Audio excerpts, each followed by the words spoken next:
handle the truth. The Denise Simon Experience. The Truth Matrix. Vetting, exposing, drilling down to the truth. Rolling Thunder, this is Hitman. Seat over. Hitman, this is Rolling Thunder. Seat out. The Denise Simon Experience. Exposing politics, lies, demagoguery, spin, fraud. Grid to suppress. Mike Charlie, 4 tree 5, 9er 2 1. Grid to mark. Mike Charlie, 4 7 tree 9er 8 9er out. Promoting individual situational awareness. Question, probe, notice, ask why. Mark smoke on the deck. 2 rounds HEBT. Gas TOT 5-3.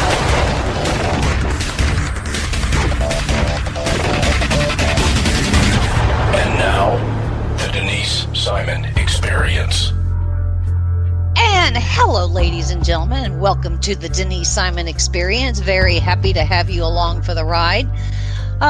We are going to have a discussion because we've had the thing about Russia, and that seems to have fallen off the headlines because Harvey Weinstein has taken over, of all things. But I have the distinct pleasure of having a buddy with us and who's actually been on the show before, and that's Joel Harding. And Joel is an advisor and consultant on information warfare and cyber operations. And we need to thank him for his service because he was in Special Forces Attachment Alpha. And he runs I need to make sure I get some of these things right. He has a website. It's not an Attachment Alpha. It's an ODA, an Operational Detachment Alpha, which is a Special Forces A-team. Okay, cool. Thank you. No problem. Well, welcome, Joel. First, tell us about your website. I have a blog. It's called "To Inform is to Influence," and so just jam all of those letters together. To inform is to influence, and I write primarily about Russian information warfare, but the field is much bigger than that because, from a Western perspective, it's about information operations, it's about strategic communications, and it's about public diplomacy, because we really don't have a counterpart to Russian information warfare. Do you want me to say more? Well, that is actually kind of that was one of my questions for you. So, I mean, good minds think alike. And, we stink. And I would say this, that we didn't used to stink, but we stink at as a kind of a revenge propaganda program or a reverse troll operation. And we kind of learned that with all of the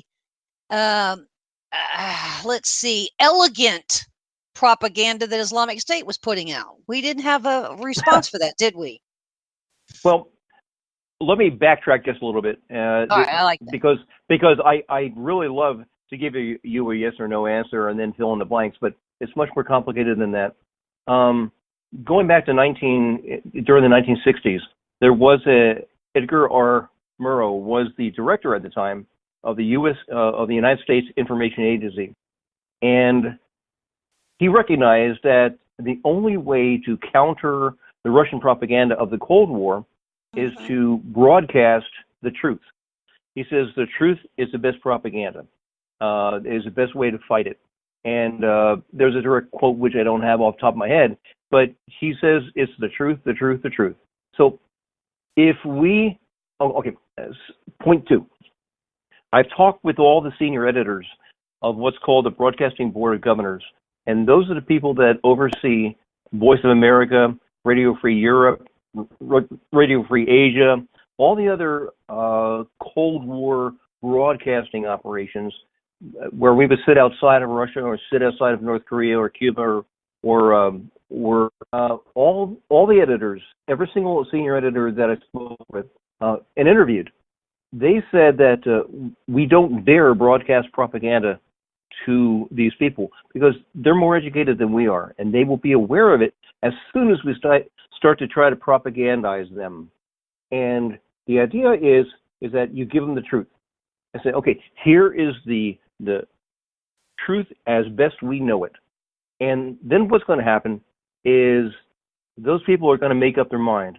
And we're going to broadcast the good, the bad, and the ugly. We're going to tell them so-and-so was caught being corrupt. So-and-so was caught Harvey Weinstein. We're going to tell them about these are the problems of the world. And this is the truth and reality. And we're going to tell you the truth. And eventually, like we found out after the wall came down in Russia, we're going to find out that they were listening to VOA. They were listening to RFE-RL. They were listening to these United States broadcasting, international broadcasting efforts. And they were understanding and they were hearing a clear difference in what we were saying and what the West was saying. Like Deutsche Welle was one also, the BBC was one, France 24 is another one. These are all international broadcasting efforts to broadcast the truth into what we're calling denied areas, where it's an autocratic government like Putin has now in Russia. And they are severely censoring the information that the people are receiving, the blocking sites. The sites that are presented on the Russian TV is severely restricted.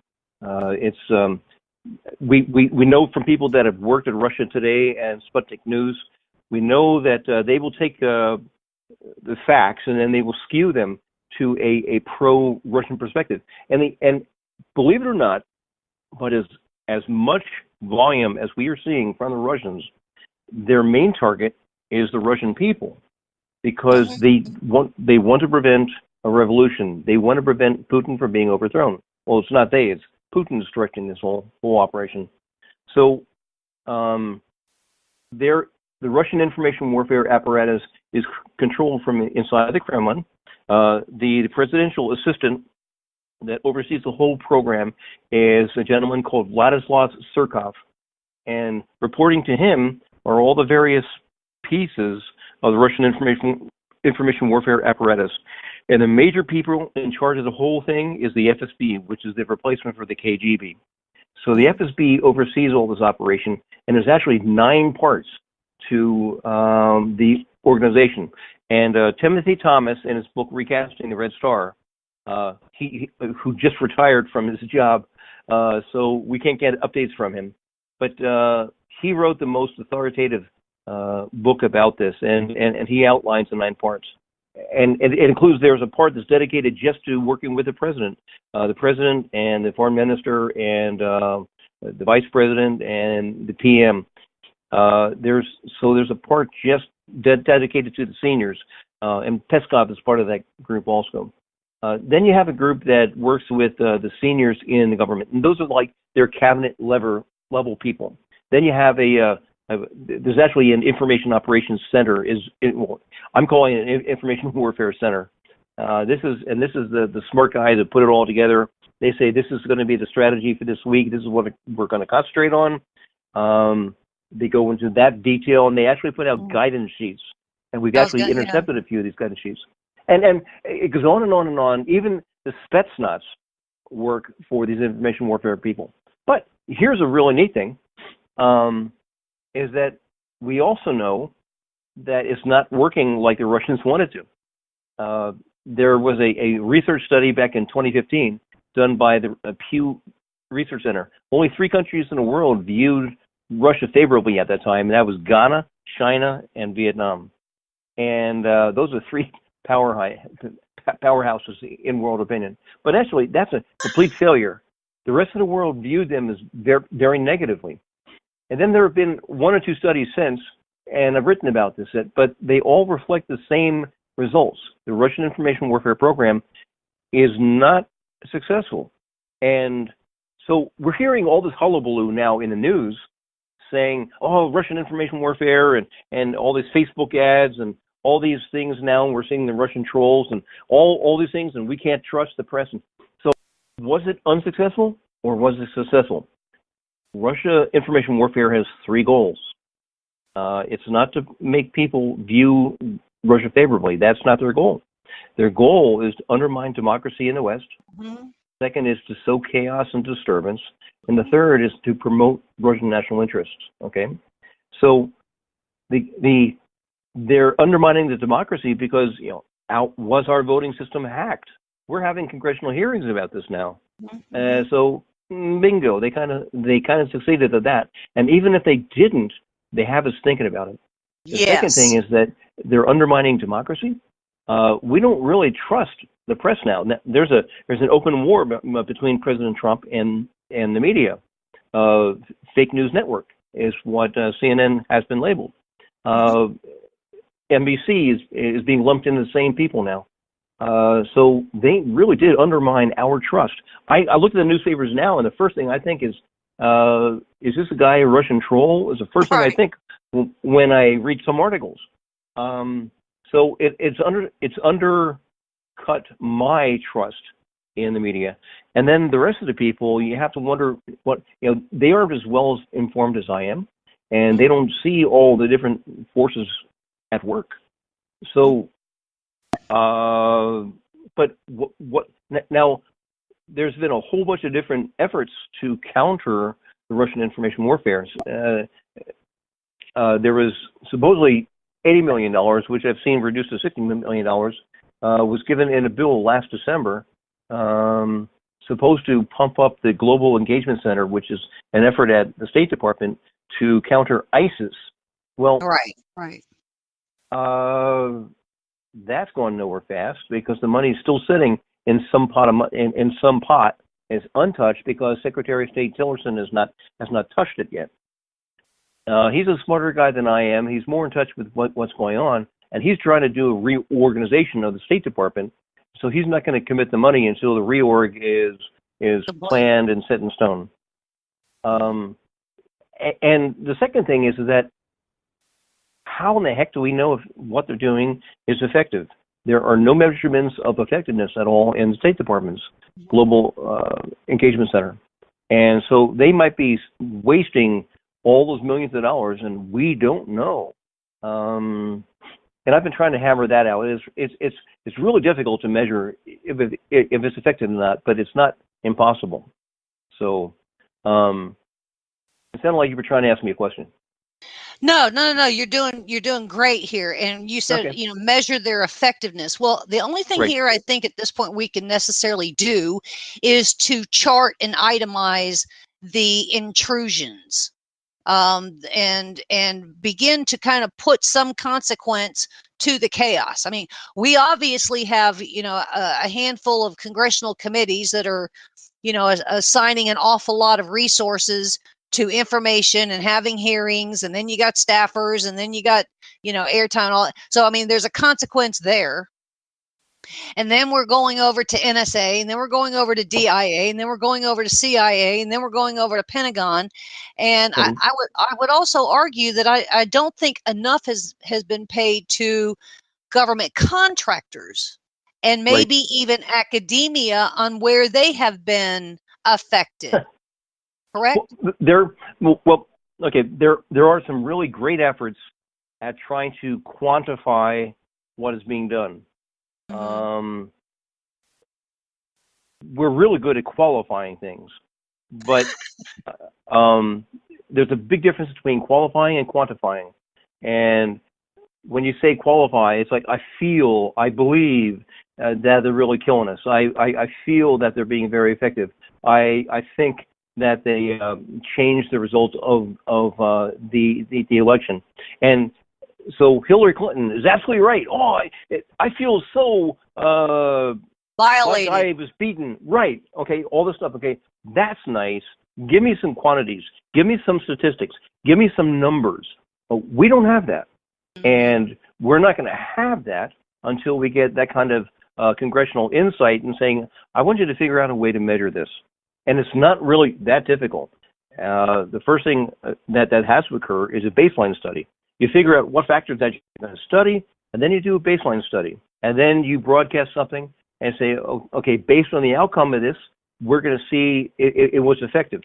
You can do a measurements of impact and say, okay, I did this program, and as a result, this happened and this happened, this happened. That's a measurement of impact, which is a step beyond measurement of effectiveness, but we aren't ready for that.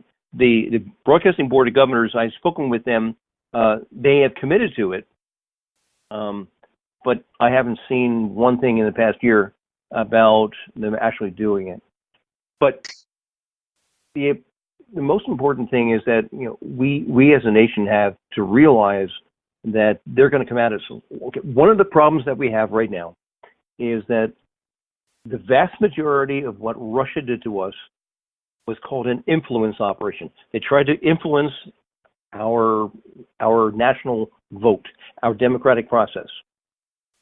But what you're hearing from a lot of the media is about cyber and cyber attacks and cyber this and cyber that. It's like the cyber part of it is almost minuscule. All they did was I think what the media is saying, though, they did it via the internet, hence conflating internet with cyber, right? And that's unfortunate. Yes. Because to me, in my mind, I'm taking the strict definition of cyber, and where something can only be done by cyber, and that's when you break into a system and you're committing either espionage or hacking into them to copy something and steal something. Okay, well, that's fine. That part, that is evil, and that's nefarious, and that's the strict property of the NSA and the FBI, and those guys and all the corporations need to be helped. That's evil and that's mean, and that should be the extent of the publicity that part gets, because it's what they do with that information that it becomes nefarious. What they did was they shared that information through WikiLeaks. Everybody is accusing WikiLeaks of being a Russian tool. I can't deny it, but I don't see the direct correlation, and that's a problem. There's a lot of us think things, but there's no proof yet that there's a direct connection between what the Russians did and WikiLeaks. So let's just leave that one there. Then after that, so that's the influence operation, and we know absolutely certain that was the FSB and the government hackers. Okay, there's no doubt in my mind. I have no proof, and nobody seems to have proof, and that's what the Russians love to do. They stand up and say, "Prove it." Well, I can't. They can't, and nobody can as of right now, because the attribution problem right now is too difficult for us to put out in unclassified circles.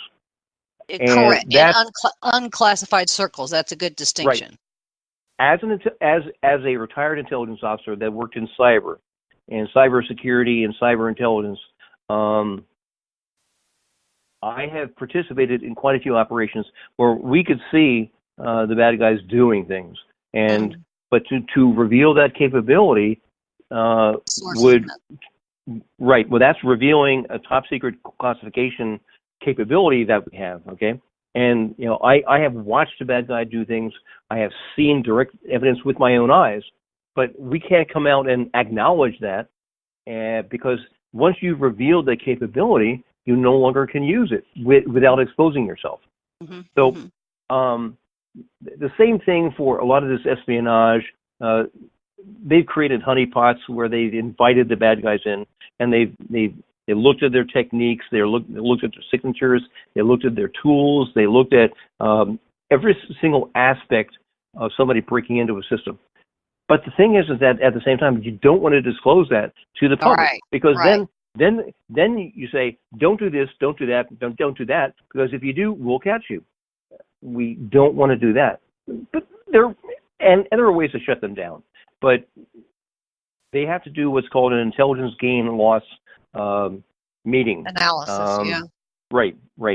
And then you actually say, do we want to keep them or do we want to lose them? Well, I actually participated in one in 1999 where the FBI wanted to approach the FSB, and that was after something called Moonlight Maze. And I actually wrote the position paper for DIA, where I said, we do not want them, we do not want the FBI to approach the FSB, because in my words at the time were, if it isn't an intelligence gathering operation now, it certainly will be as soon as we approach them. All right. Lo and behold, the FBI approached them, it shut down, and lo and behold, it stood up just as I predicted. And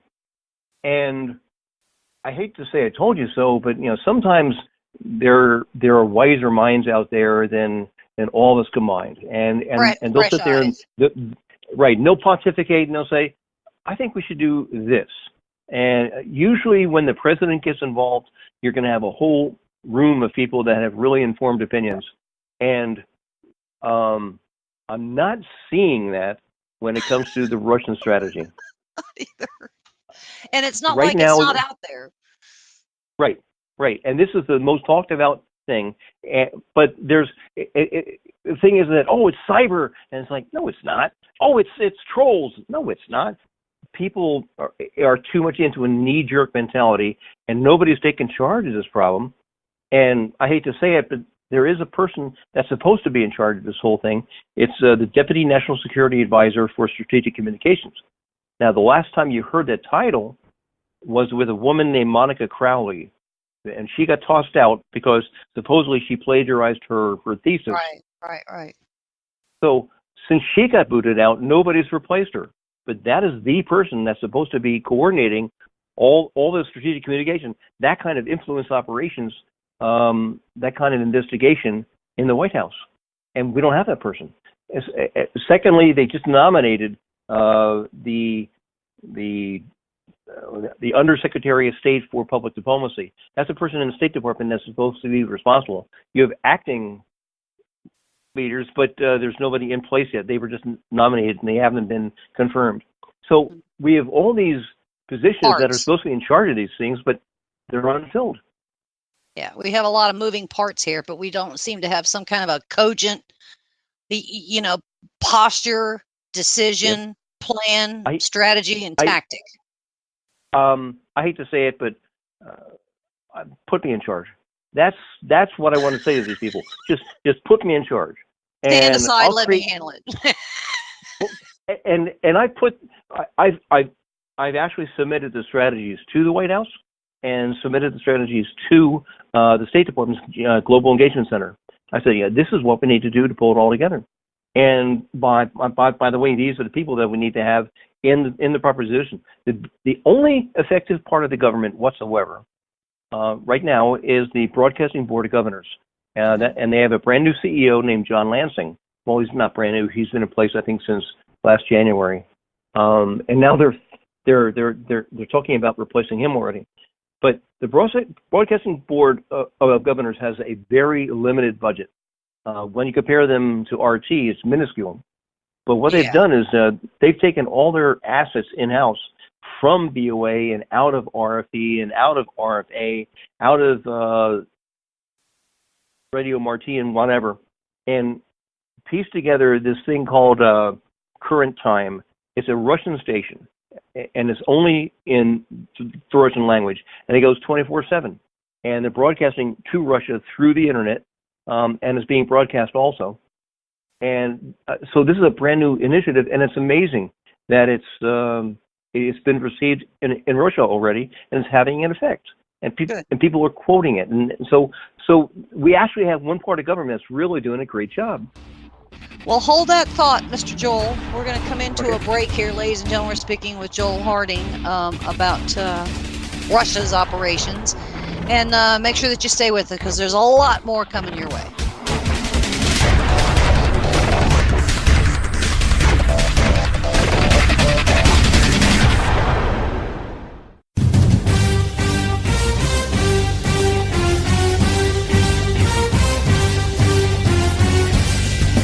This is Don Newen, co-host of the Drive Time Sit Rep.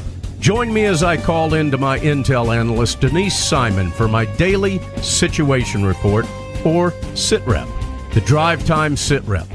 Check talkamericaradio.us for more information and show times.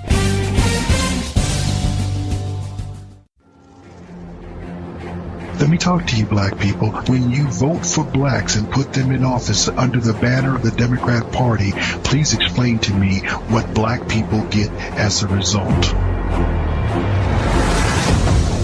This was not a nap that we have been taking. We are in a coma. You know what the interesting thing about pensions is? That's today's money given to people who ain't doing nothing for you today. Get off that black Democrat tit that they've been sucking on. Your country is being stolen from you, and the promise is being stolen from your children, and they're telling you it's all right while the rest of the world is trying to lap us. Well, why are we doing so poorly? 2 words, teachers' unions. Are you kidding me?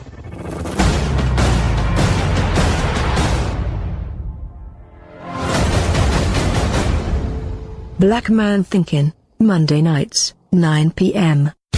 Hi, this is Donna Fiducia, co-host of Cowboy Logic Radio. For 28 years, I was in the mainstream media, most recently as an anchor at the Fox News Channel. No more. Ladies and gentlemen, the mainstream media has completely failed the American people. Radio networks like Talk America Radio will not fail you. Radio shows like Cowboy Logic Radio will not fail you. Check out the entire roster of over 60 weekly radio shows by visiting talkamericaradio.us. That's talkamericaradio.us.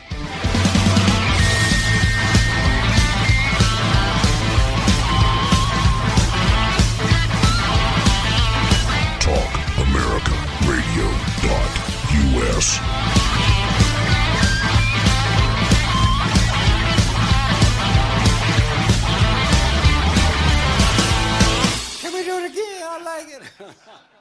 Ladies and gentlemen, Neil Bortz, the Talkmaster, is back. God, I'm getting so tired of hearing people talk about what a horrible country America is. If you don't like it here, pick a better damned country.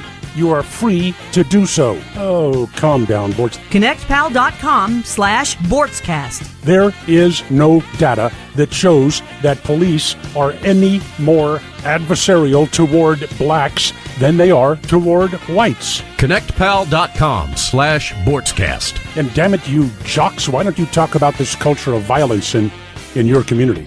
Ever? Okay. ConnectPal.com/BortzCast. People in Atlanta are actually throwing a massive birthday party for Jane Fonda. Gag me. This woman is a traitor. ConnectPal.com/BortzCast. I suspect just your normal collection of brain-dead left-wingers. ConnectPal.com/BortzCast. Child raping, goat screwing, cult of Islam. ConnectPal.com/BortzCast. See me stuttering? That's how pissed off I get about this. ConnectPal.com/BortzCast. I am anal. I am obsessed about the idea of protecting my family. ConnectPal.com/BortzCast. People who own guns for the protection of their families are people who would be more likely to survive in the absence of government. Go to ConnectPal.com/BortzCast right now. Sign up and experience Neil Bortz again like never before. KTA Digital Dallas. Talk America Radio. Simulcasting on WDDQ, Talk 92.1, Adel, Valdosta, Georgia. And WJHC, Talk 107.5, Jasper, Florida.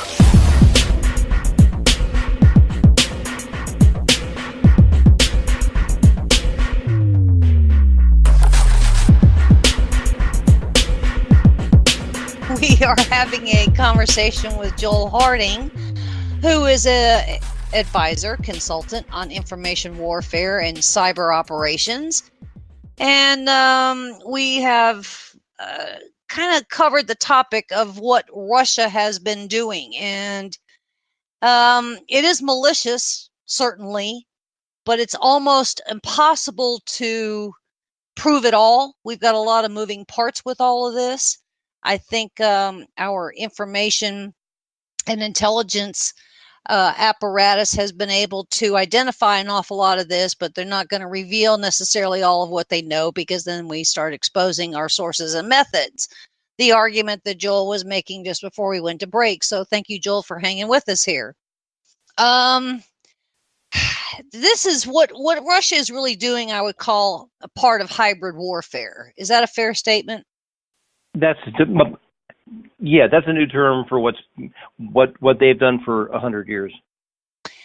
And the West is not their only target, because I think that we also have Eastern Europe. We've got the Baltic region. And right. if we want to look at anything of what Russia has done, we can start, I guess, with Crimea and Ukraine, and then go from there. I would say we've got Latvia, we've got,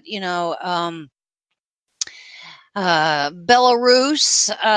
Then we even have what Russia was doing, not only with the United States election and kind of sowing chaos, but they were also doing it to France and they were doing it to Germany, correct? Great. Now, Russia really has a threefold strategy. First of all, they're trying to prevent, a color revolution inside of Russia, and so that's a number one priority. The second thing is that they're trying to get all the CIS countries, which are their former republics, the Soviet republics that split away now. They're trying to create them, maybe not absorb them as a country, but they want them to be in their sphere of influence, and they want them to be friends. The problem is that you're seeing this huge resistance now. It's not active resistance in a lot of cases. In Ukraine's case, yeah, it's active resistance because they know that Russia is seriously trying to undermine them and trying to overthrow them. But then you got countries like Georgia, which are kind of sort of resisting, but they've taken two parts of Georgia away from them. Then you have Kazakhstan, which is, by all intents and purposes, is a Russian clone now. But then you have countries like Belarus, which are kind of sort of saying, yeah, we'll play with you, but we still want to be independent. Even though we have Russian military bases inside of Belarus, we want to be our own country. And then you have the Baltic countries, which are anti-Russian as can be. But their problem is that they have so many Russian ethnic people inside the countries, and same for Poland, and same for Belarus, and same for Ukraine, that you have a built-in insurgency in all these countries, and so you're going to have a problem. And then countries like the Czech Republic, the president is very pro-Russian, but the government itself is very anti-Russian. And then you have pockets of people that were born and raised and grew up inside the Soviet Czechoslovakia, but now they miss that. They miss the orderliness, and they miss having authority, because I was a spy and I would tell the KGB this and I would tell the KGB that, and so they have a built-in mechanism already which is pro-Russian. But as opposed to the younger people who were didn't grow up in Soviet times, they're very anti-Russian for the most part. And then it depends on who your parents are, and you may or may not be. And so you can extrapolate that all across Eastern Europe. So Russia is not as successful as they want to be, but they keep trying.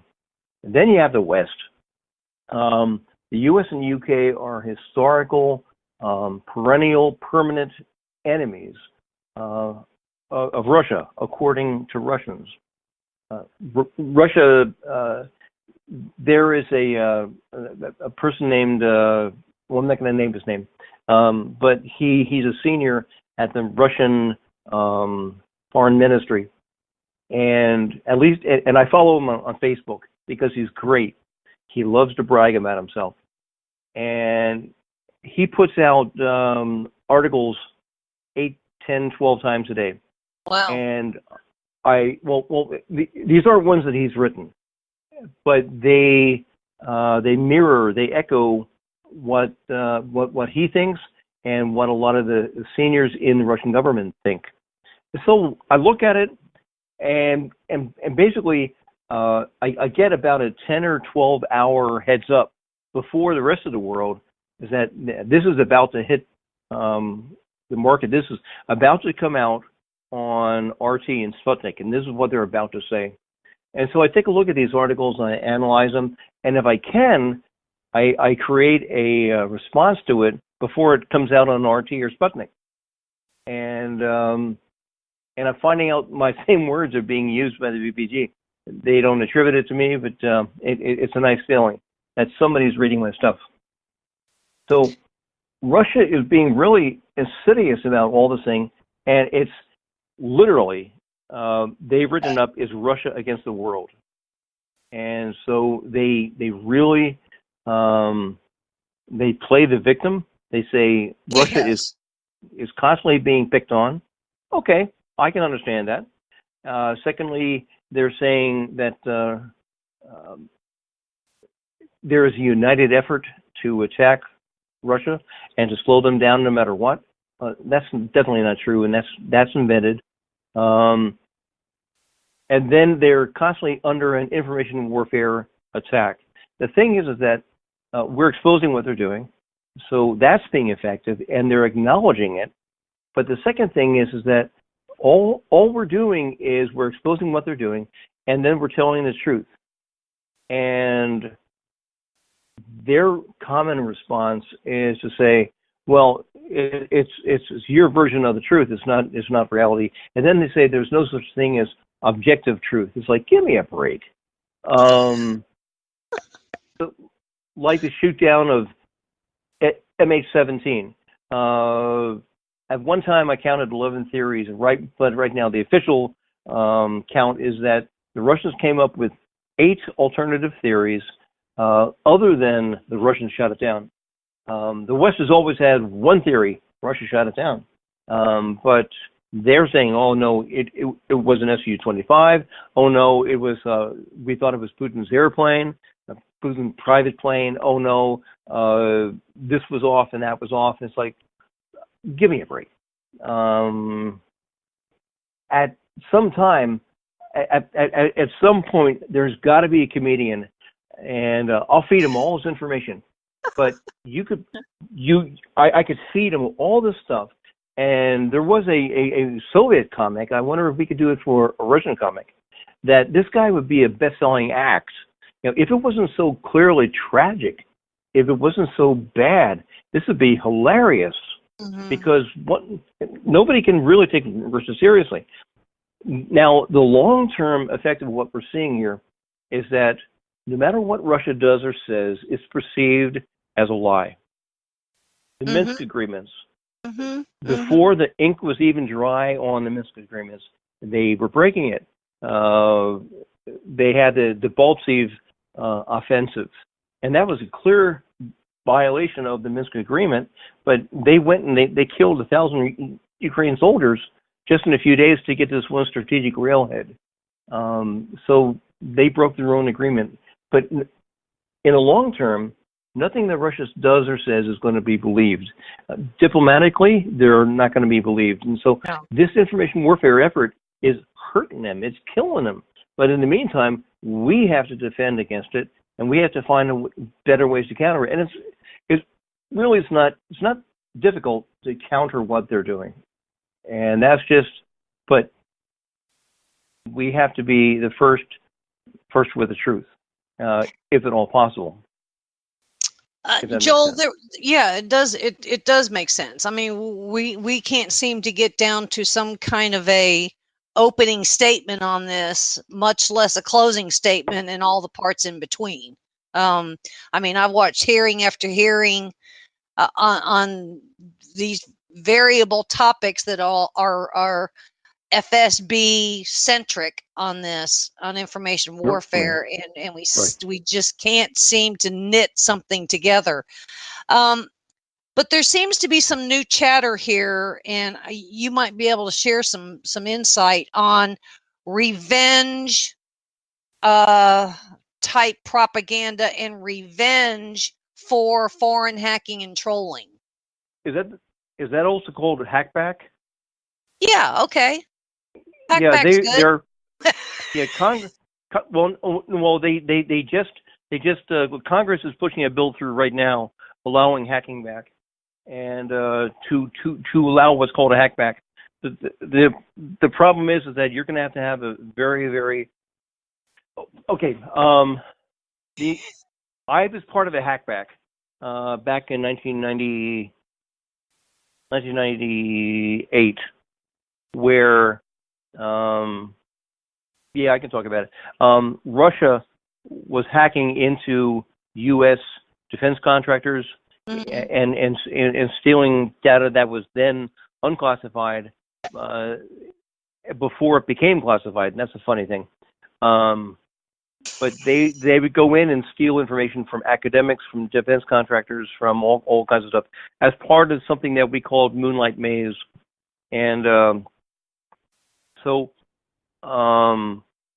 reason I know this is unclassified is because there was a book written by Jason Healy which describes the whole thing in detail, and it's been declassified. So I was part of an operation where somebody hacked back into the system, and we got inside the Russian Academy of Sciences, and that was where the hacking occurred from. And it's really fascinating to see the packets coming out of the router, and that was as far as we could get, because if we gotten past the routers, then we would have triggered their defenses, and they would have known that we were there. But hacking back has been around for 20, 30 years. Now, to hack back into somebody's hacking into your system that's not a state, that actually falls into a gray area. And the funny thing is that they're talking about it now in Congress as if it's illegal. Well, it's not. The thing is that it falls into a gray area where it's not quite illegal, but it's not quite legal. So you can do it as long as you don't mess with a person's system. But what they're going to authorize now, it seems, is that you can go and steal their data, or you can poke around, or well, yeah. But what they're worried about is that you would drop something off, and is usually a payload. And a payload is usually weaponized, and weaponized means that it's going to wipe out your system. And so you could, back in, what was the 1980s or the 90s, there was something called the Morris worm, and that was the original virus that was popped off in an effort to measure the size of the internet. Well, if you could put an equivalent to the Morris worm inside your adversary system and basically say delete all, you would basically wipe out millions of dollars of data conceivably, or their whole network. Whoops, sorry. So conceivably, you could destroy an opponent's weapon. Now, if you were to hack back and all of a sudden get inside a state system, and you thought it was a corporation, but it turns out to be Rosneft in Russia, all of a sudden you're doing an attack on a state-owned energy giant, and all of a sudden you're doing warfare on a state. And now you've entered a whole different era. And because you might not be aware that Gazprom or Rosneft is a state-owned asset. So you're going to have some real practical problems here, because now you're going to have private citizens waging war on a country. And we're going to have real problems here. But I think it's a great idea. I do too. We have a few minutes left here, so talk a little bit about these troll farms, if you would. The main farm is in St. Petersburg, Russia, and in 55 Savushka Road or something in St. Petersburg, and it's a very nice building. It's been in the press a lot. I actually found it for Adrian Chen back when he wrote his article, The Agency, and I made introductions, and he got across there, and we sat down, and I said, this is what they do, and this is what they look at. But the problem is that back in 2014, when I first talked with them about this, we thought all they did was go out to the comments and write in comments about things, and they would create 40 or 50 different personalities or different profiles. And then they would just go in and write comment after comment. And for years, I sat there and said, why do they do that? Why do they waste all that time? It does nothing. Because after a while, the commenters, the normal citizens, are going to go onto a system and say, I just can't comment, and they'll just back off and say, I'll go to some place where I can comment, or I'll just read it and not comment. And so we thought it was self-defeating. But then when you combine that with the Facebook ads that they would put on. Then we found out that they've got onto Facebook in droves. And then I thought that society as a whole was descending into hell because the comment sections were just terrible.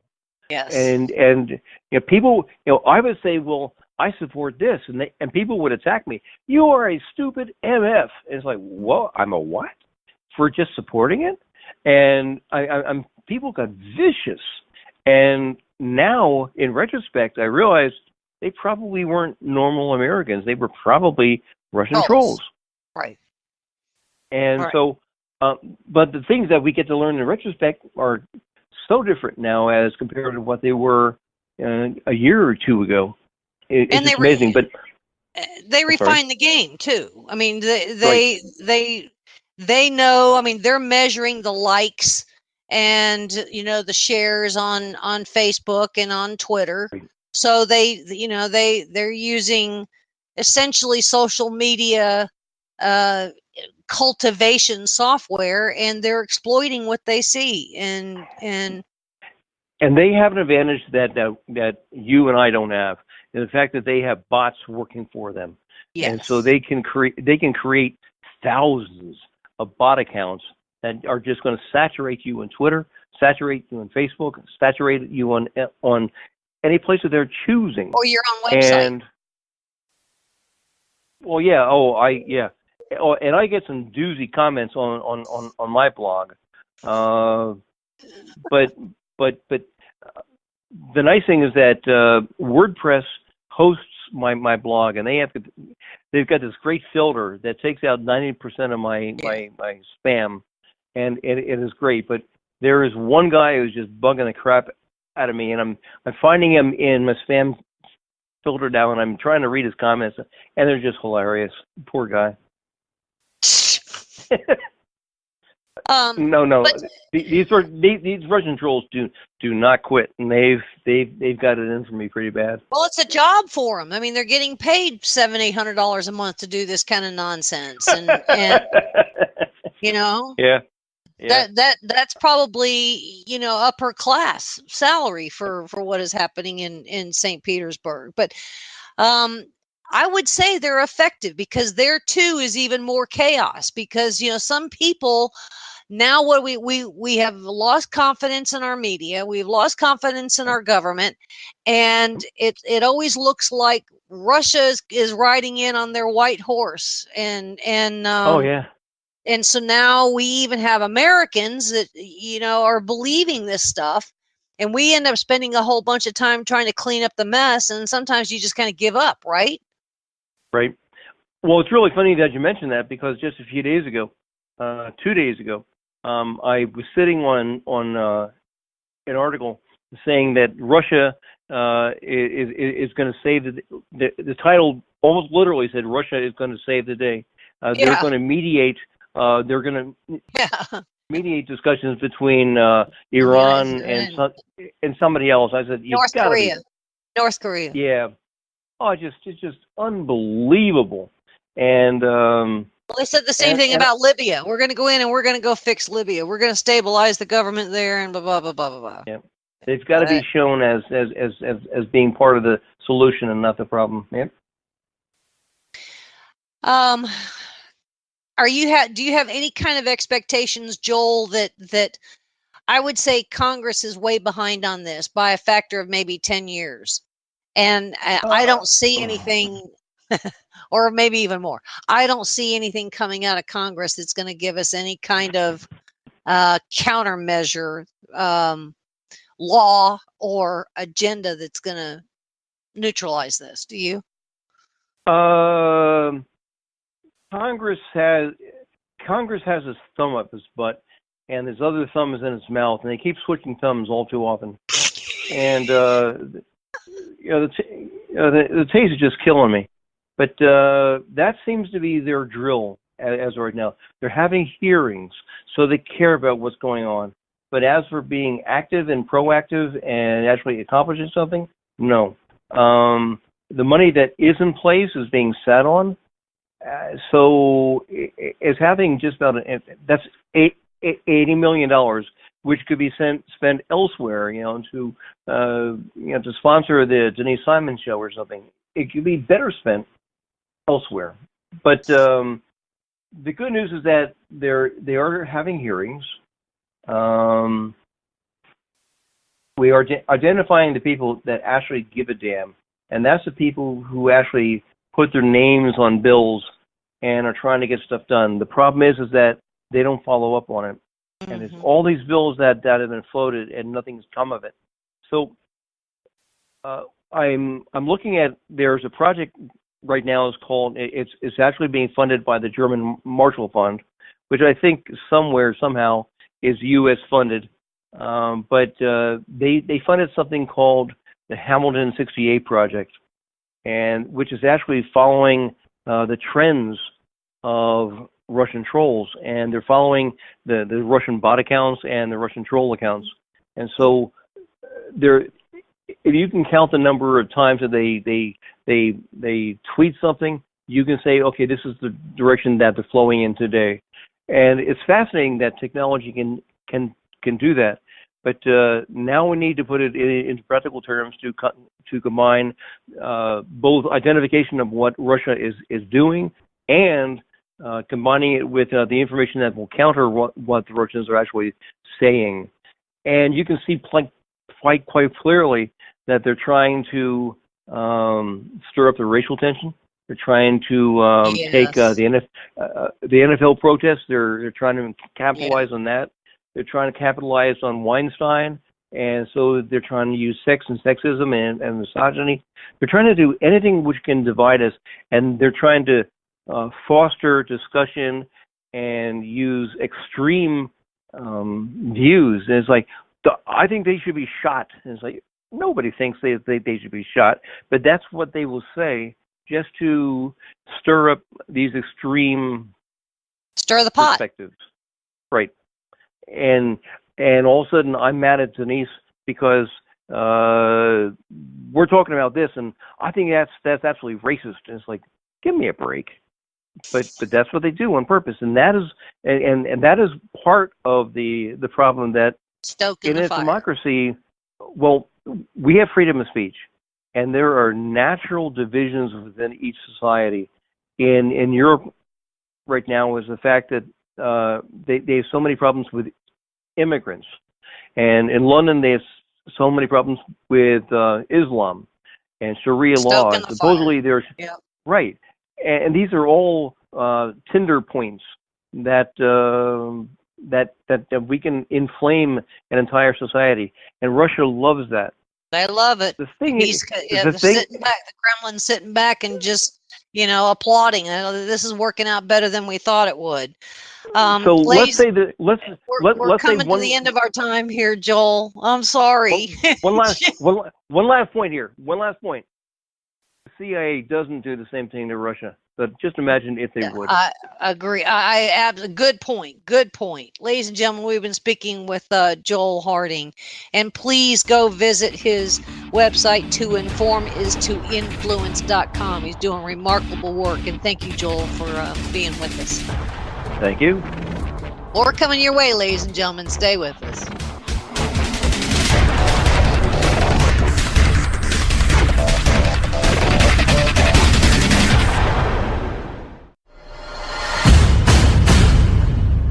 You can't handle the truth. The Denise Simon Experience. The Truth Matrix. Vetting, exposing, drilling down to the truth. Rolling Thunder, this is Hitman. Seat over. Hitman, this is Rolling Thunder. Seat out. The Denise Simon Experience. Exposing politics, lies, demagoguery, spin, fraud. Grid to suppress. Mike Charlie, 4 tree 5, 9er 2-1. Grid to mark. Mike Charlie, 4-7 tree 9er, 8-9er, out. Promoting individual situational awareness. Question, probe, notice, ask why. Mark smoke on the deck, 2 rounds HEPT, gas TOT 5-3.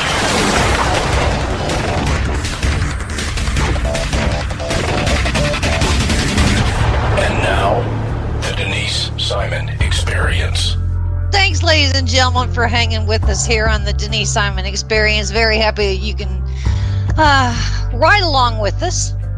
You know, I've got one of the more stellar people on with us.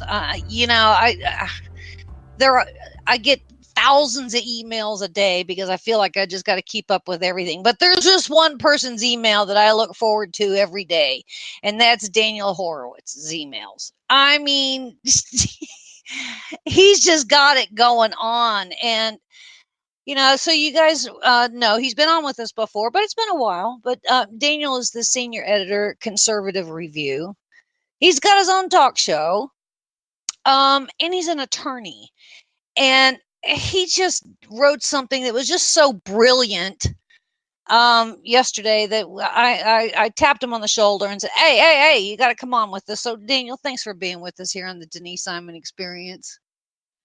Great to be with you. The only problem is we got to do this more often so we can pack in enough stuff. There's just too much to talk about. That's the truth. All right, look. We got this sanctuary problem. We're giving sanctuary to all the wrong people. But you just wrote it and then just bring the whole subject home because you spoke about this cockamamie judge in Chicago. And this judge has essentially declared all of the United States in his wordsmithing that the whole country is a sanctuary nation, that he's binding us. Daniel, can you hear the whining? And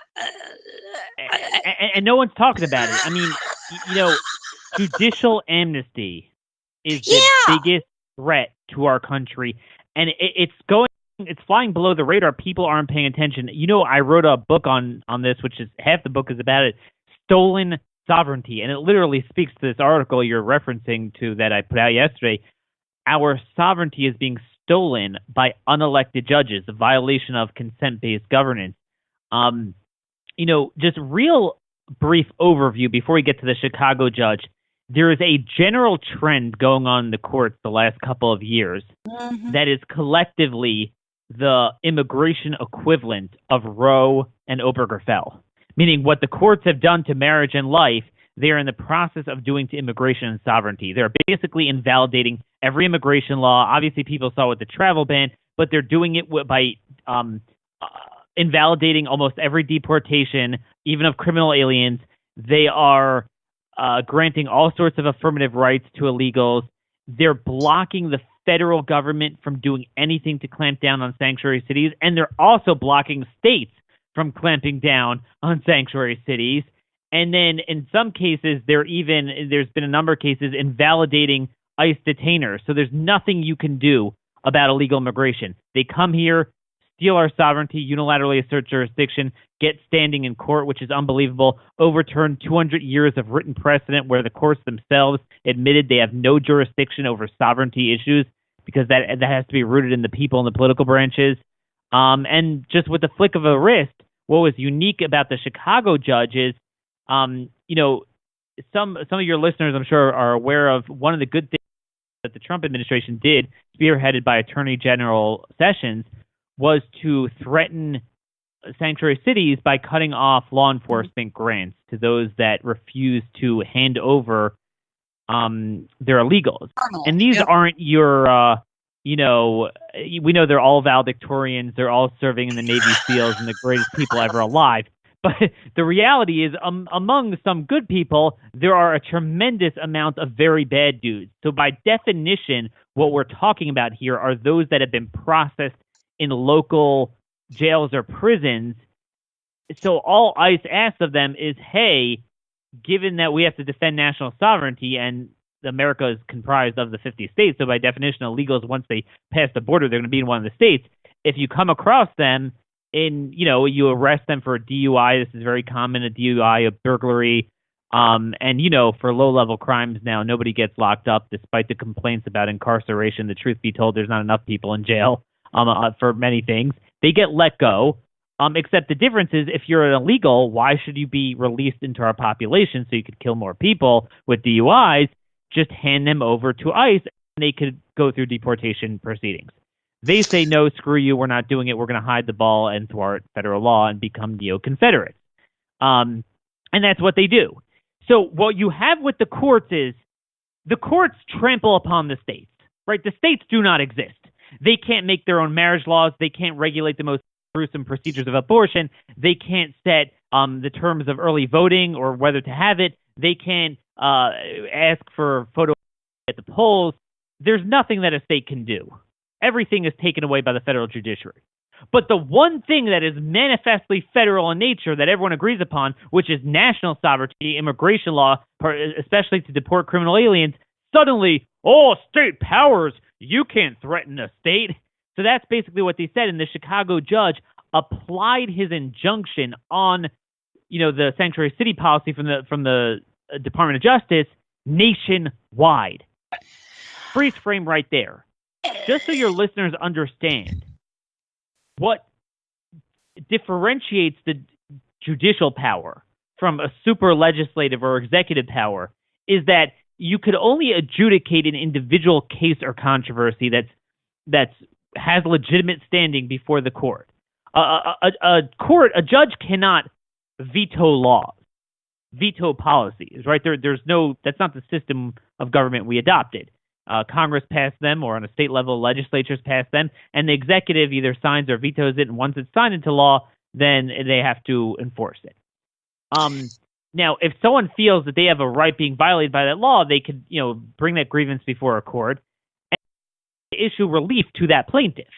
Now, first of all, if the courts are trying to be nakedly political and invent constitutional rights, they are not the sole and final arbiter. It's important to understand there's a difference between judicial review and judicial exclusivity or supremacy. The other branches could use their more robust powers to push back against that, and we could talk about that later.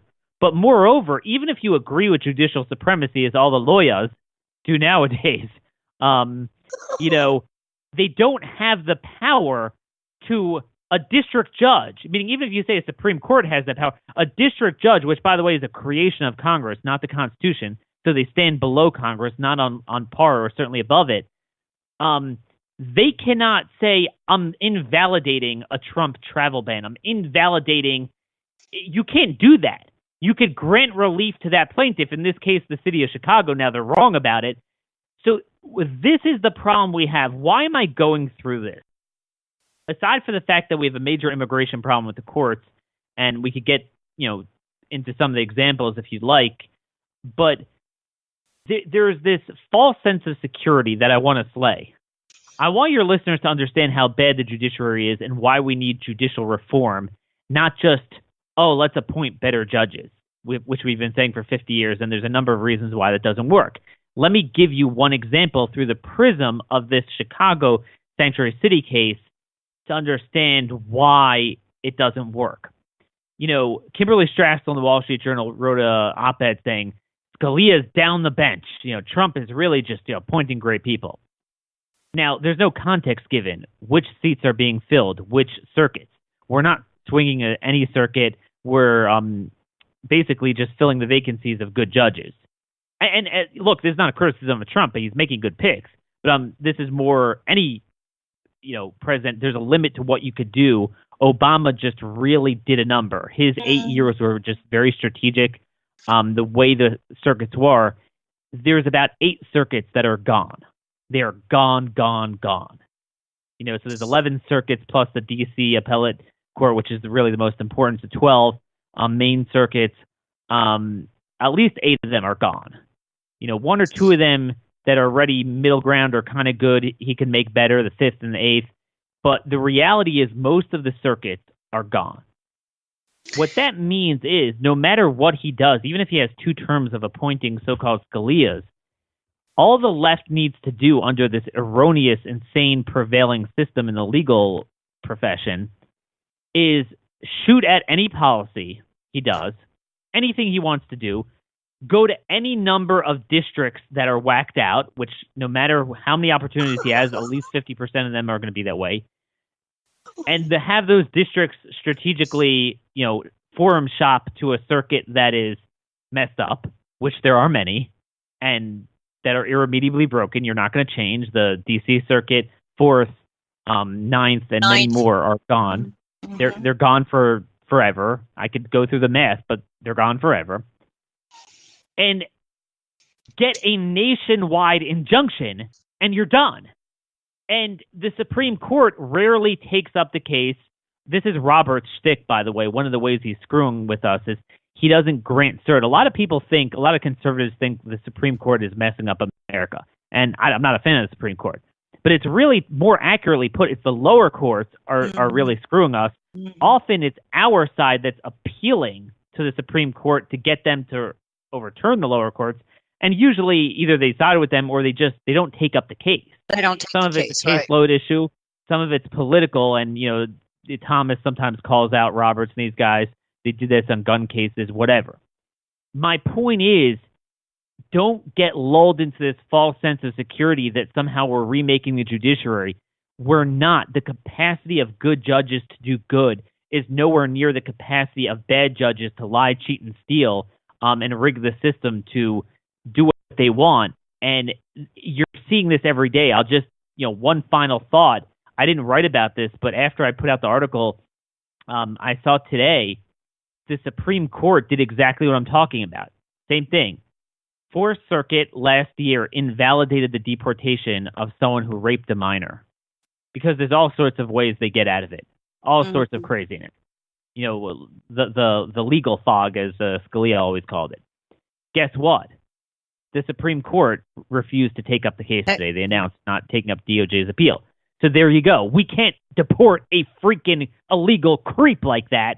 And the 4th Circuit, as you well know, Obama appointed 6 new judges, all young. They're going to be there for a generation. We're done. They have we saw that during the travel ban. They have an insurmountable majority, just as bad as the 9th. You see what I'm getting at? They have already rigged the game that once we agree to judicial supremacy, albeit we'll just get our guys in there to manage the judicial supremacy, that's never going to work out for us. Daniel, is there any kind of disciplinary action options, a menu for any of these judges? Well, obviously you could impeach them. The founders, Hamilton, made it very clear in Federalist 78, 79 that this was a check against judicial overreach, meaning it's not just someone who robs a bank or something. Because, some people will say, well, what do you mean? You can't just get rid of them if they didn't commit a crime. No, if they're trying to supplant the Constitution, because notice the language it uses by a president for impeachment is high crimes and misdemeanors. For a judge, a federal judge, it's that they serve under good behavior, a period of good behavior. Right. So they absolutely can do that, but obviously that takes 67 votes in the Senate. You're never going to get. There's the easier route of judicial reform that nobody seems to be talking about, but it's straight out in Article 3, Section 2, the Regulations and Exceptions Clause. Congress has plenary full authority to regulate and exempt the jurisdiction of subject matter of even the Supreme Court, much less the lower courts, which Congress could make, break, divide, abolish in a second. To be clear, John Marshall himself has said this, and he was the original judicial tyrant, but even he admitted that the courts inherent in the 1789 Judiciary Act that created the court system. It's kind of a misnomer that we have 3 equal branches. Yes and no. It's funny, now we say the judiciary is the strongest, but it's really not. It's really the weakest because there's only a Supreme... The Constitution calls for a Supreme Court that has someone called the Chief Justice, doesn't say how many other people, that has some sort of original jurisdiction over 4 pretty esoteric subject matters, ambassadors, whatever, certain cross-state disputes and other stuff that is not most of the cases we're talking about here. Everything else, Congress could strip their jurisdiction. They could say it's routed all to state court. It's routed to this. We're going to create new courts to deal with immigration. We're going to create. There is no jurisdiction. And the lower courts, my gosh, their creation I apologize. I'm forgetting is either Roger Sherman or James Wilson, one of the big founders of Article 3, said that Congress could have slept and not created the lower courts, and they never would have been created. You would have just had state courts and the federal Supreme Court. It is sickening that there is nothing the courts could do that will elicit this response from Congress. Nothing. Well, let me throw this in. Let me throw this in so you can breathe here for a second. We have what you're really saying in translation when we're referring to sanctuary cities is that these courts are actually dictating a whole nother paragraph or white paper, if you will, on foreign and domestic policy. And I would argue that the 9/11 Commission report has an entire chapter on immigration and how that is a if we don't do certain things, it is a major continued threat to national security. And so these judges, as are treading in those waters, correct? They're engaging in civil disobedience. Mm-hmm. I mean, that's what they're doing, and they're getting away with it. Mm-hmm. And you mentioned that very well. Part of why I have a chapter in my book, and I have dozens of articles. Actually, I'd recommend to your listeners. I'm trying to just ring up the title here, but I have an article here titled "These 16 Quotes Prove America Can Deport Any Immigrant for Any Reason." I have 16 quotes from settled case law from 200 years that show why the courts have said until this generation that they have absolutely no authority to second-guess the political branches. And it's because of what you said. It's in national security, national sovereignty. There's one thing the courts want to create BS rights for Americans. There's a right to a gay marriage. There's a right to 15 days of early voting. There's a right to vote without photo ID. There's a right to everything. That's bad enough.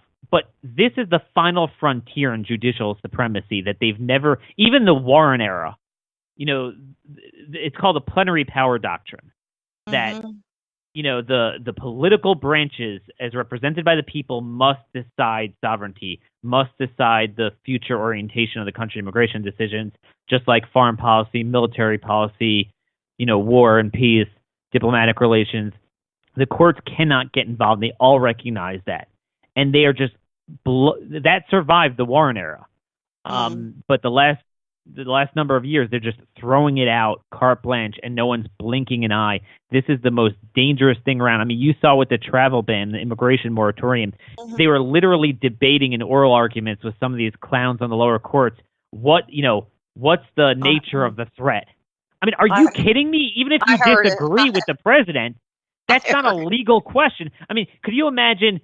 I mean, I hate our foreign policy, what we're doing in Afghanistan and Iraq, God knows what, fighting for the wrong side and doing crazy. I would love to take it to court and strike it down, but you can't do that. I mean, that's absurd.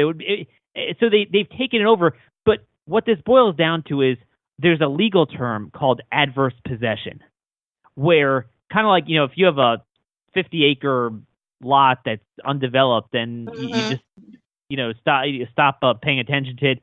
Don't really cultivate it, do anything. Depending on the state, there's certain laws, certain amount of time, you could kind of lose it. Someone could squatters' rights and kind of take it from you. Putting the, whether you agree with that aside, that's what's going on a political level. It's adverse possession on the part of Congress. They have ceded their role of constitutional interpretation, which was a co-equal, really strongest branch of government, and they've just ceded it. Hey, courts, whatever you do, you could say we're going to rape all Republican women, and that's the law of the land. I'm sorry. I mean, that's how bad it's gotten. There is no floor to what the courts could do that the other branches will not, just sit by and okay. You're what's right. particularly scary is that these criminals that are protected under these sanctuary whatevers, they're free to move around the country with uninhibited. So it's not just as though they're hanging around in Chicago or hanging out in LA or San Francisco. They can move anywhere, and they can, I mean, so it's not just, you can't confine the threat to one, district. It can be anywhere in the country, right? Yeah, absolutely. And this was a big point as you noted, I made at the end of my article here. Mm-hmm. Even some of my libertarian friends are like, "Oh, states' rights." Well, you got to apply it properly. I mean, we don't believe in states' rights. We believe in the constitutional system, which means that many, many more things than we apply now should be done by the states. But there are certain things that need to be federal by nature, and that's to prevent tyranny of certain liberal states. And the reason why immigration was given over to the federal government was not to violate the sovereignty of states, like to force them to shove upon them illegal aliens, like what the government's doing with Arizona. All of a sudden, then they say, "Oh, the feds could do anything they want." Even though Arizona is following Congress and Obama wasn't following the law, but they said Obama's lawlessness was a law and Arizona couldn't enforce the law. But yeah, SB 70. Anyway, like Scalia said in U.S. v. Arizona, there you have the lowest common denominator of everyone's sovereignty, meaning states could go stricter and the feds could go stricter, but what you can't do is states cannot be more loose. And that's why they gave it to the federal government, not to be more liberal, because they didn't want what California does today, states, mainly because they didn't want them to juice up their representation. And I don't have this in the article, but there's quotes I have from Roger Sherman, Madison, Joseph Story, several others I have in my book, that they were, they didn't want immigrants that were unfamiliar with American tradition, with Republican values, and they were scared some insidious states would want to juice up their representation. That's why they said, look, you have to protect the whole of the federal union. This is not education policy, healthcare policy, do what you want. Like you said, these are people that are free to move around, and we want it to be that way. That's we're a federal union in that sense. So this is brought out by a case I bring up in this article. It happened last year, but I bring it up because the illegal just pled guilty, so it was in the news. In an illegal last year, as many cases, this is an epidemic of DUIs. Was intoxicated while driving and crashed into a police car that was pulled over on the side of the road and killed one of Johnson County, Kansas's finest men. Many of these tragedies that, by the way, you'll never hear in the news, the political class, everything's the dreamers, the illegals, never about what to do for Americans, which is their constitutional responsibility, and the problems with legal immigration. But again, this person wasn't from Kansas. He gravitated there from Los Angeles County. Guess what? Several years prior, he was convicted of DUI there, and he wasn't given over to ICE because he's because they're a sanctuary jurisdiction. So you are screwing over everyone's places because they move around, and it's not just sanctuary cities. And that is exactly why the threat. The federal government was given that power. This is the quintessential role of the federal elected branch that the unelected branch of the feds are now nullifying. They are so backwards, you can't even imagine it. What's an unalienable right? They read out of the Constitution. What's antithetical? They read in. What's a state power? They give to the feds. What's a fed power? They give to the states. So that is the stolen sovereignty we're dealing with today. Ladies and gentlemen, the book is Stolen Sovereignty. Go grab it because, he just lays out the case. Find his articles over at Conservative Review. Just remarkable stuff. It's so compelling. And Daniel, I could talk to you for 2 hours, 3 hours. Next time I will. Yeah, thank you for just laying this out there and telling us what the core of the real problem is. But please come back. Absolutely. Thanks for having me. All right, ladies and gentlemen, there's more coming your way, so stay with us.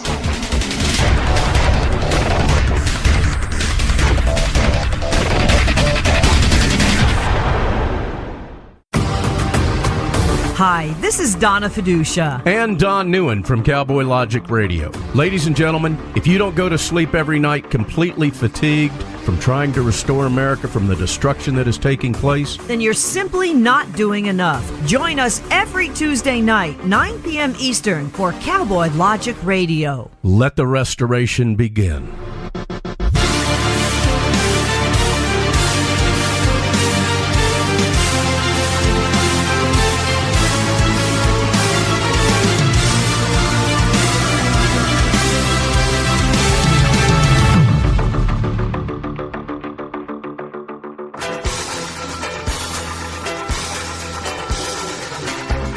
Hi, this is Denise Simon, the host of the Denise Simon Experience. I feel compelled to tell you people that Don Newen is my favorite talk radio host, period. Not Mark Levin, not Rush Limbaugh. I can't do this. Do it, Denise. Read it. Read it, Denise. Not Sean Hannity or Laura Ingraham, but yep, Don Newen. Cowboy Logic Radio is featuring the ever-stellar, highly gifted Don Newen, right here on Talk America Radio.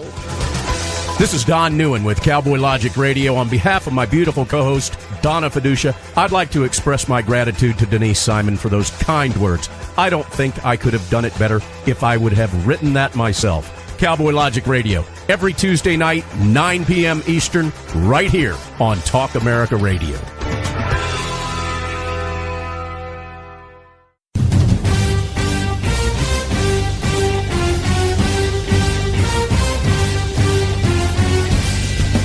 This is Don Newen, co-host of the Drive Time Sit Rep.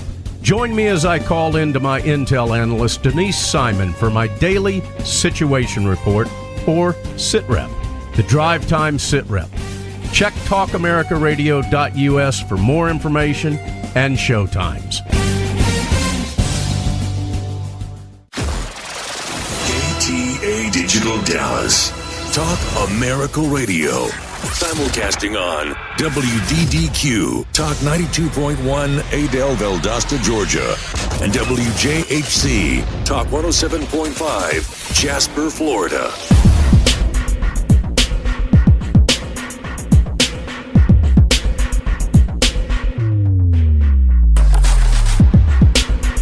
Thanks, ladies and gentlemen, for hanging with us here on the Denise Simon Experience. We just got through talking to Daniel Horowitz. And now we got another lawyer. Yippee! But these are the lawyers that bring on are all the good guys. And they do exist. And Mark Miller is with us. He's been with us previously here on the Denise Simon Experience. And he's with my favorite law firm, Pacific Legal Foundation. And we're going to talk about the EPA. They seem to take up all those kinds of cases. But Mark, thanks for being with us here on the Denise Simon Experience. Denise, thank you so much for having me. The EPA just regardless of who the secretary is of the agency, they just don't seem to go away. I mean, I'm looking at this case, and I guess it's the Upper Peninsula of Michigan. Is that right? That's right. Yes. Okay. These poor people want to build a road, and we got government agencies, federal government agencies that are throwing sand in the gears. And this case is this possibly right, Mark, that this case is 10 years old? Yes. What you jumped on, which is, you have federal government throwing sand in the gears. And it's what's intriguing is, Pacific Legal usually is about representing the little guy, small property owner, individual who's in a fight with the government. But in this case, it's somewhat unique. We do this once in a while, and this is one of the rare cases where we're actually representing a local government agency. And that's because the local government agency is trying to do a good thing, which is improve the infrastructure and make the roads in the community safer there in the Upper Peninsula of Michigan by building a new road. And the EPA and the Corps of Engineers are fighting it tooth and nail. And like you said, it doesn't really matter who's the administrator of the EPA. The fight began under the Obama administration, but now the fight is continuing under the Trump administration, and we're not seeing any difference. Okay, so Mark, we've got the EPA, we got the Department of Justice, we got the Army Corps of Engineers. Who else? Well, what other federalism stuff do we have involved in this poor County Road 595?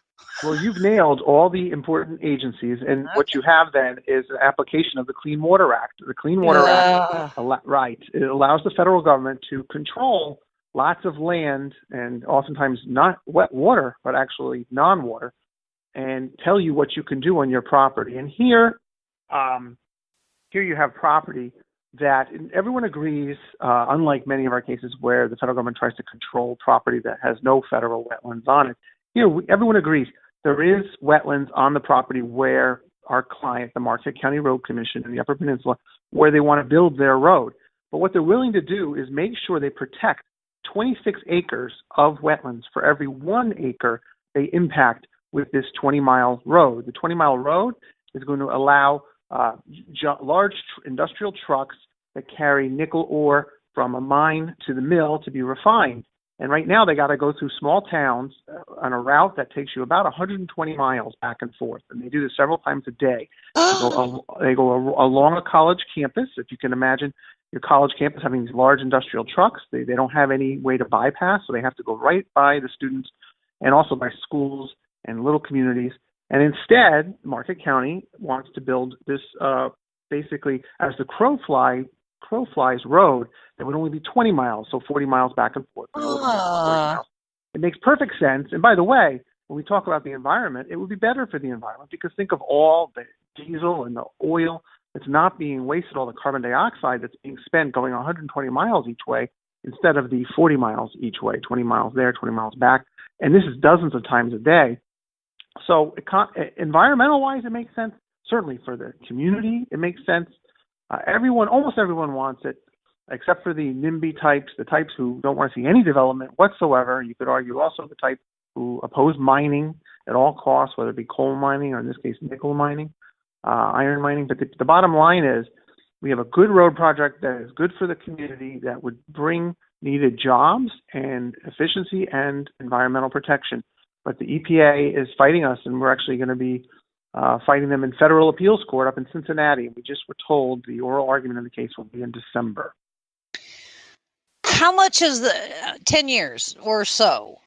What yes. have we estimated the cost of legalness so far? Well, that, as you know, that's one of the beauties of Pacific Legal. They certainly don't have any costs running now because Pacific Legal do not charge our clients. Even here, the local government said we can't afford to keep fighting it legally. We had private lawyers who had been fighting all these years, but they said if Pacific Legal will take it over at no charge to us, then we do want to fight it because we do want the road. We just can't afford it. The federal government had bled them dry, just like the federal government bleeds small property owners dry, and oftentimes the small property owner has to just throw in the towel when they fight the government. You can't fight City Hall, as they say. But we came in, and we come in all the time and help people so they can fight City Hall. And here we're fighting D.C. We're trying to get a road project that's good for Michigan. And frankly, I find it surprising, and that maybe is too soft a word, that President Trump, who won the state of Michigan in part on a campaign built around improving infrastructure and bringing jobs, that his administration hasn't changed tack from the prior administration. We thought we got smoke signals that said that they would see the logic and the common sense of this lawsuit. But instead, so far, they're fighting us in court. Well, let's add something to that, and that is Scott Pruitt, who's the Secretary of the EPA, because he's a lawyer, and he kind of became famous because he sued the EPA all kinds of times. What the heck is going on with Scott Pruitt? Yeah, exactly.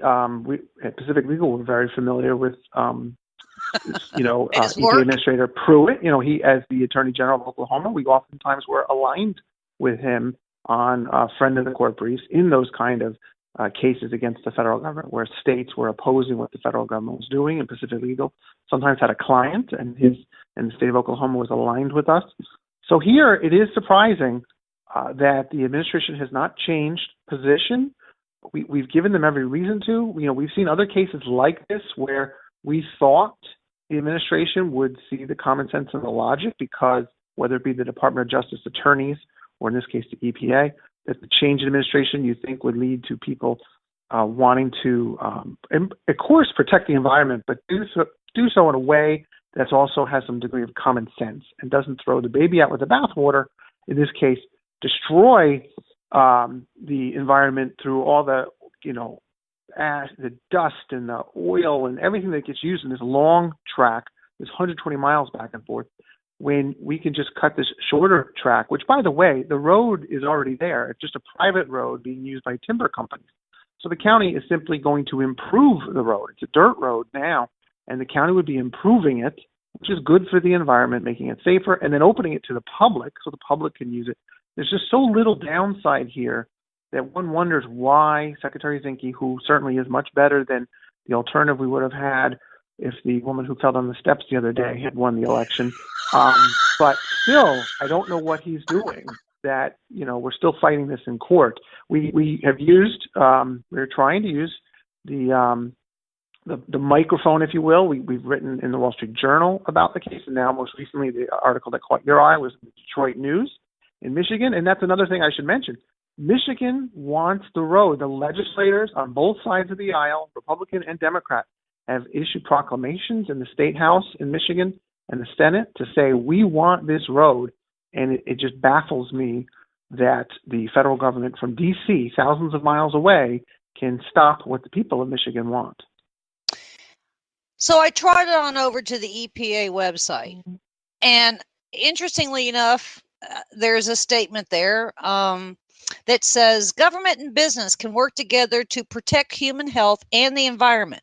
I would argue that that would also include public safety, correct? I would certainly agree with you, Denise. Screenshot. Yeah, exactly. I am looking forward to the day in court that we have scheduled for December. It will be the first time I get to talk to judges about the case. Up until now, we were supporting the lawyers as friends of the court and the trial court, and they are excellent lawyers. They're now helping us at the appeals court. But I think when these judges hear our case, they're going to say, similar to other cases, specifically Eagle is one, that the Road Commission has the right to challenge what the federal government has done, what the EPA and the Corps have done. And that once we have that right to challenge, which is really what we're suing about, do we have the right to even challenge them? Once they say yes, we do, then we'll go back to the trial judge, and the trial judge is going to say, yes, this is illogical, doesn't make any sense, and we're going to allow the road. That's what I think is going to happen, and that's why we took the case, and it would be better for Michigan and better for the states. Well, this is something that's gone through the legislature and all kinds of stuff here. They appropriate the money, but. So where does the 10th Amendment fall in, or does it? Well, it's an interesting point to make, because the Clean Water Act allows for, it's not explicitly tied to the 10th Amendment, but that idea, because what Congress set up in the Clean Water Act is that although the EPA is supposed to approve permits under the Clean Water Act, occasionally, if states agree, the EPA will allow the states to assume control. The states have to agree that they're going to follow the federal permitting plan for the most part. But the states can set up their own permitting plan and then get permits under the Clean Water Act. And then the EPA is supposed to, unless it's arbitrary, unless what the state did was arbitrary, which means makes no sense, the EPA has to say, yes, we approve that. And that's what was supposed to happen here. The Michigan Department of Environmental Resources approved the road, and they followed all the, dotted the J's and crossed the T's that the Clean Water Act requires. And then when they sent it up to the EPA said, no, not good enough. They then tried to fix it. The EPA said, no, not good enough, and we're not even going to tell you how to improve it. And it became clear, and in fact, we found through public records requests that the EPA and the Corps had already said this is never going to get approved. And so it became clear that the state was never going to get it approved by the feds, even though the Clean Water Act allows for that. And it's at that point that we sued. What the federal government thought we should do is start over, what my client should do. And my client should apply for a new permit with the Corps, which would have cost $200,000 and taken another 3 years. And the state said, no, we're not going to do that. The Marquette County Road Commission said, we're not going to do that. Instead, we're going to sue and show the EPA is acting arbitrarily and capriciously itself. And we should get our permit. You do need to run over there and get a screenshot. Government and business can work together. Mm-hmm. That is exactly the idea. And here, it's a good example of that, because the predicate for the road effectively is this mine. It's the Eagle Mill and Eagle Mine up there in Upper Peninsula. But they're going to pay for much, or at least that was the agreement originally when this road was planned, was that the mill and the mine would pay for it because it was going to benefit them, but it was also going to benefit the public too. It was a win-win, like you said, business and government working together. But the EPA said, no, not happening on our watch. And my hope here is that we are going to convince the federal appeals court that this road needs to happen. That kind of gives an additional definition to deep state kind of thing with some EPA Denise, don't even get me started on the deep state. We have seen so many cases. No, I agree with you. You're right. I could give you half a dozen cases where you would think President Trump, based on what he campaigned on, would be agreeing with us. In fact, I think he would agree with us if I was sitting with him having a cup of coffee right now. But instead, the administration, whoever's handling this, as you said, the deep state, is fighting what I think President Trump intends to happen. He wants infrastructure improved. He wants the environment protected, but done logically and coherently, and so that it benefits both the environment and people. Because frankly, again, if the first world nations are the countries like the United States that worry about the environment, believe me, in Venezuela right now, they're not worried about the environment. They're worried about trying to find a roll of toilet paper. They don't care about the environment. We do. But when you then set it up so that environment is be all and end all, such that we don't have jobs, we're not making money, well, then we can't worry about the environment either, because we're just trying to find a job. And it's counterproductive to manage the environment in such a way that you don't allow human activity to flourish. We need to be successful as a nation. That's why we are the best in the world at protecting the environment, because we've had the free market. And when the government overregulates, as they're doing here, they impede the free market and then hurt the environment they say they're trying to help. I don't think I could have said that any better. Yeah, I don't know if I could say it again either. Well, you just finished on the free market, so let's trot on over here to free speech, because you have entered into the belly of the beast a little bit, I would say, and you are in Gator country. And I hope you leave there before things get crazy, because we have Richard Spencer that has been approved to speak at the University of Florida, and such that it's made national news yesterday because the governor of Florida declared the state of emergency because we have this person coming to speak at the University of Florida, of which I don't know where this money's coming from, but they've allocated Mark $500,000 for security. Now, I'm guessing that the state has to kick in an awful lot of that money because it would come in under the declaration of a state of emergency. Did I get it? Did I get that sort of right? Denise, I think you did. From what I understand, I have the impression that the reason the governor, or at least in part the reason the governor declared the state of emergency, is to allow law enforcement authorities, state and federal and local, to work together, and that's part of making sure that they do so lawfully is to declare a state of emergency. Unfortunately, in light of what happened in Charlottesville, you can see why he felt he had to do it. President, I think his name is Fuchs, here at the University of Florida, initially had told Spencer, no, we're not going to allow you to speak. I mean, frankly, I wish he could have said no. I don't think he could under the First Amendment. I predicted when he said no that he'd have to change his tune, even though I wished I could say he's right. But he did. He recognized under the First Amendment that this, neo-Nazi, whatever you want to call him, this far-right extremist, that he does have a right to speak. What's outrageous is I don't know why he picked the University of Florida. As a double gator myself, no one wanted him here. He was not invited to speak by any group. And having grown up, having grown up in New Jersey, but having gone to college at University of Florida, I've seen the Klan here. It's 30 years ago now, but I saw the Klan march in Stark one day when I was on my way to Gainesville for a football game from my parents' home in Jacksonville. So unfortunately, and that's across the country. I don't want to say there's no Klan in north where I grew up either in New Jersey. But the bottom line is there are haters, and unfortunately Spencer is trying to instigate violence. He certainly, his speech on his face does not say he's trying to instigate that, and that's how he avoids being prohibited from speaking, because the Supreme Court has said if you are actually inciting violence, you can be shut down. That the First Amendment does allow us to shut that down. But Spencer then avoids that by saying, well, I'm not inciting violence, but he knows what he's up to.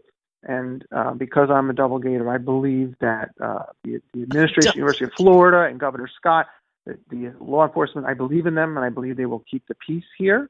Charlottesville got away from them, and it was certainly, they did the best they could. So sad for the young lady who passed. That this horrible person did what he did. But I think that we'll handle it better here. You said he wasn't invited. Yeah. So we didn't have some student group that invited him. So what does he do? He just applies for a permit to come speak and have some space assigned to him or something? Is that right? That's exactly right. No group of invited him. And in fact, I've written a piece on this, and a few people that did respond to me, most people, said, yes, you have a good point that he has to be able to speak. But a few people who said, well, he wasn't invited to speak. And it would be a logical and a coherent way to reject him if University of Florida didn't allow other people to come speak without invitation. The problem is once they allow people to come to speak without invitation, and the policy did allow that, they can't then pick and choose who they're going to allow. And that would be viewpoint discrimination, even though, frankly, I would like to discriminate. If we're going to discriminate against anyone, certainly this evil dude would be the guy. But that's not what our country's about. I wouldn't approve of burning the American flag either, and neither would Justice Scalia. But as he said in the famous case Texas versus Johnson, just because he wouldn't like it, that's not what the First Amendment says. And so he had to allow First Amendment the burning of the flag, a symbolic speech. And here we have to allow these Nazis, just like we did in the 70s with the Illinois Nazis and the Blues Brothers they alluded to. We have to allow them to speak. And once we hear them speak, we hear how outrageous and how anti-American they are. Well, to be honest with you, I think a lot can be gained from this because it'll separate the University of Florida from some of these other schools out there. That's the first thing. And I think that's probably it could end up being a significant distinction. The second thing is that it actually sets, in the legal world, standing, or sets precedent such that everybody will necessarily know what he is about. I guarantee you there'll be some FBI types that will be there to see who else is, part of his envoy, if you will. But I think even maybe a lot of students may show up for this and push back on whatever the content of his talk might be. So, you got to find a silver lining in this, and there just might be at least one, if not more. And I think of the conversation that the governor's office had with the University of Florida president's office. Boy, I sure would have liked to have been a fly on the wall for that one. Would you? Yes, certainly so. And Attorney General Bonnie today made the point, our state attorney general, that she would discourage students from being there. Certainly you want the students to say, we don't approve of this, but everybody knows no Gator in good standing approves of this outrageousness. And I hope that the small turnout he gets of people who support him, because I don't think he's going to get many, like I said, they're everywhere. We know these haters, these racists are everywhere, but I don't think very many are going to show up. And I think it will expose him, which, as you said, I think that's definitely a silver lining. Expose him as the phony and the fraud. He doesn't really lead any sort of large group of people. He leads miscreants and hate and just evil people, like the young man who was allegedly driving the car that killed that young woman. He's 21 years old. Yeah. And it was, basically a sad state and not anyone credible, because these people are not credible. They're not. What they believe is anti-American. Is Spencer speaking on Friday or Saturday? I think it's actually Thursday, because as we were talking offline, I am speaking tomorrow at the law school, and then I believe he is the very next day. So I'll be making my skidoo before he arrives. But I've actually seen some TV cameras around town already as I drove in, because they're getting ready for him, not for me, for him. We'll walk by a camera a couple of times and have a PLF T-shirt on. Sounds good to me. Well, the reason it would be Thursday, because if it was on Friday, there aren't a lot of classes on Friday, and even less, certainly on Saturday, unless they're online classes. So being on Thursday, is this kind of an open air thing, or are they actually giving him a building to speak in? Do you have any idea? If I understand right, they have set him up to speak not on if I understand right, not on the main part of campus where you might see some public speakers, which would be probably closer to what went, how everything went awry in Charlottesville, but rather a little bit off. It's certainly part of campus, but it's a little more hard to reach. and I'm hoping that was done intentionally to prevent kind of a drive-by tragedy. Yeah, Exactly. Yeah. Well, this will. I'm sure TV media around the state of Florida will be broadcasting the perimeter of this thing. I don't know that they'll give a lot of time to the content and necessarily what he says.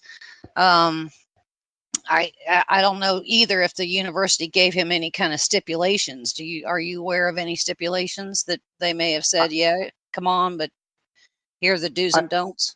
I do think that, from what I understand, that there was a great deal of back and forth negotiations in terms of conditions on the speech. And in fact, the location, I'm sure, is one of them, because there is a well-known place, say in the 60s, where students would have protested. And even today, when I was in school in the 90s, and even today, where you'll often see, people marching or what have you. And I think one of the conditions was it did not happen there. In Charlottesville, as I understand it, the local government did not want the marches to take place where they ended up taking place. They wanted it off, away from the sort of center, the town center, if I understand right. And a judge said, no, it's going to be where you don't want it to be. And so the local government officials, to the extent you can defend them, and I certainly can't blame them for what Spencer created, but they said they knew it was not a safe place. They anticipated it was probably not safe. And unfortunately, it turns out they were borne out. And so I think, to the credit of the U.S. University of Florida's administration, that they were able to maneuver this so that it didn't take place in a more dangerous location.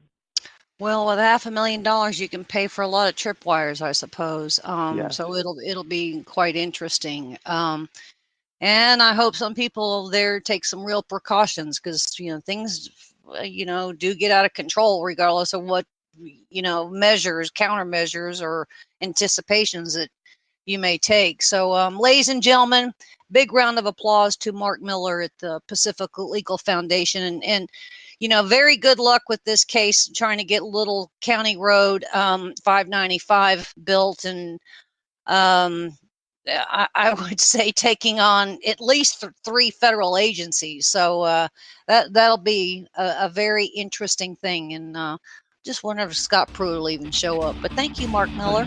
Thank you, Denise. I look forward to coming back and telling you we won the case. Yes, me too. All right. Thanks, ladies and gentlemen, for being with us here on the Denise Simon Experience, and we'll see you again real soon.